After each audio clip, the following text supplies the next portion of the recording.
नमस्कार, एबीपीएनएन न्यूज़ पर आपका स्वागत है। मैं हूं मनीषा राणा। प्रस्तुत है आज का मुख्य समाचार। उत्तर सिक्किम में भारी बारिश और भूस्खलन से हालात बिगड़े, 1000 से ज्यादा पर्यटक फंसे। उत्तर सिक्किम में लगातार हो रही भारी बारिश और भूस्खलन की वजह से जनजीवन अस्त व्यस्त हो गया है। सैकड़ों सैलानी अब भी अलग अलग स्थानों पर फंसे हुए हैं। अधिकारियों और पुलिस सूत्रों के मुताबिक चुंगथांग के पास स्थित गुरुद्वारा और आईटीबीपी कैंप में लगभग 200 पर्यटक वाहनों समेत फंसे हुए हैं, जबकि लाचुंग इलाके में करीब 1000 से अधिक पर्यटक फंसे हुए हैं। भारी बारिश और बिगड़ते मौसम के चलते प्रशासन ने उत्तर सिक्किम की यात्रा पर रोक लगाते हुए सभी ट्रैवल परमिट रद्द कर दिए हैं। यहाँ तक कि पहले से जारी किए गए अग्रिम परमिट भी अब अमान्य घोषित कर दिए गए हैं। यह निर्णय यात्रियों की सुरक्षा को ध्यान में रखते हुए लिया गया है। मंगन जिले के पुलिस अधीक्षक सोनम देचू भूटिया ने बताया कि लाचेन चुंगथांग मार्ग पर मुंशीथांग और लाचुंग चुंगथांग मार्ग पर लेमा बॉब नामक स्थानों पर बड़े पैमाने पर भूस्खलन की खबर है। इन घटनाओं की वजह से कई सड़क मार्ग पूरी तरह अवरुद्ध हो गए हैं, जिससे बचाव व राहत कार्यों में भी परेशानी हो रही है। प्रभावित क्षेत्रों में जलस्तर बढ़ने से बाढ़ जैसे हालात बन गए हैं।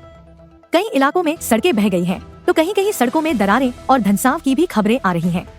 ये परिस्थितियां न सिर्फ पर्यटकों के लिए बल्कि स्थानीय लोगों के लिए भी खतरे का संकेत है। प्रशासन की ओर से जारी ट्रैवल एडवाइजरी में स्पष्ट तौर पर कहा गया है कि किसी भी परिस्थिति में आज किसी भी पर्यटक को उत्तर सिक्किम भेजने की अनुमति नहीं दी जाएगी। सभी टूर ऑपरेटरों को सख्त निर्देश दिए गए हैं कि वे पर्यटकों को वहां न भेजें और पहले से बनाए गए प्लान रद्द करें।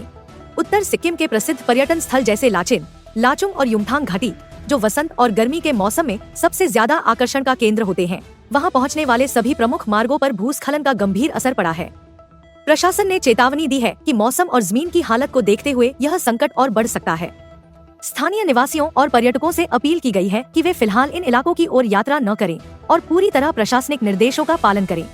बचाव कार्यों के लिए एनडीआरएफ, आईटीबीपी और राज्य प्रशासन की टीमें अलर्ट मोड पर हैं, लेकिन खराब मौसम राहत कार्यों में बाधा बन रहा है।